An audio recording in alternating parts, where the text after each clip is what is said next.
Hey, what's up, you guys? This is Nick. I hope your week is going well, and I just wanted to share something with you guys right away. I want to be super honest, and that is I'm tired. I'm physically tired, and I'm mentally tired, and I think a lot of us are kind of feeling the same right now. It's just we're tired.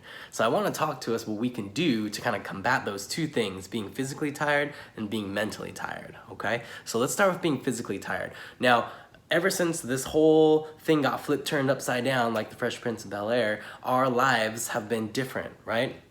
A ton of extra things fell into our laps. If you have kids, now you're doing homeschool, right? You're cooking a lot more at home. So it's trips to the grocery store. Your work probably looks a little bit different right now for most of us.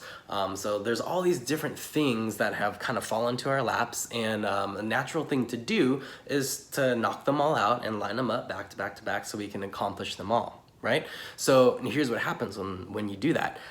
You start creating and filling your days and your weeks and your time back to back to back, and you burn yourself out. I totally did that the first month or so here, but then I felt I was getting burnt out, and I didn't have a single time or day of rest at all during the week, and I totally felt it.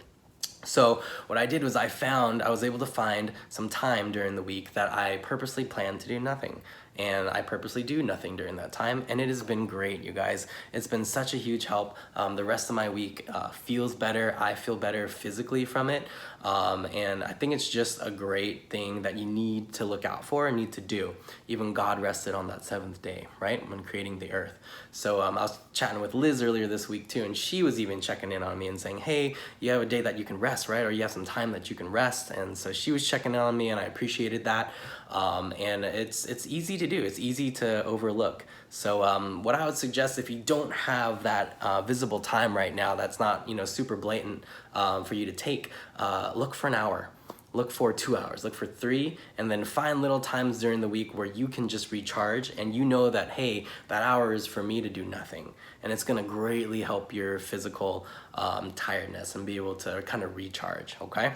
So the other one, being mentally tired. So for that, I want to take you back to last summer. I got a little story for you. So last summer, I set a goal for myself to run 5 miles in under an hour, okay? No specific reason, just wanted to do it. So I trained for it, and I was increasing my distance a little bit every time I trained, and I felt like I could do it, and then I did it, okay? So I think I got like 55 minutes or something like that, 5 miles.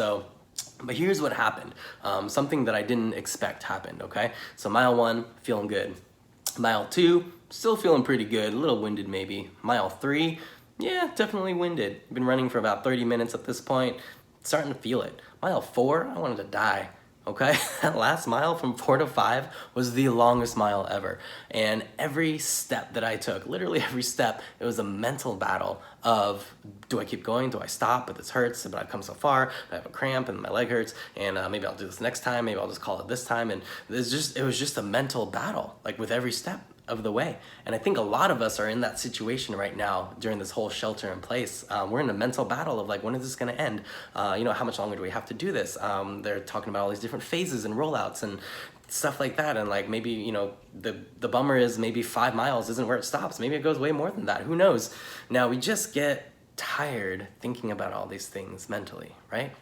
So I got some good news for you. There's some stuff in the Bible that really helps with this. So let's go to Isaiah chapter 40. And side note, if you're ever feeling down about anything, Isaiah chapter 40 is like super positive chapter.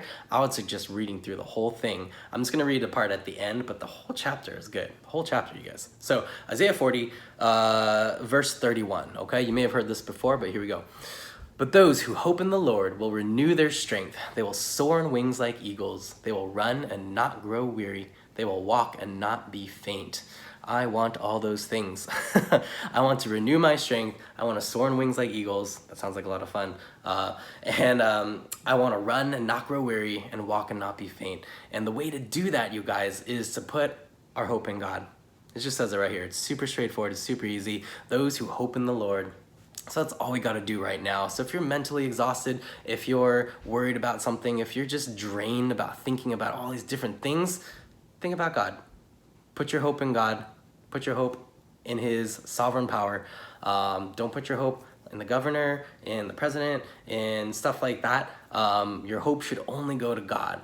That we respect all these people in place with running our country, absolutely, but your hope, your true hope, should be going to God first, right? So that is what I would suggest, you guys. Put your hope in God, renew your strength. I hope this helps. You guys get some rest, and I'll talk to you soon.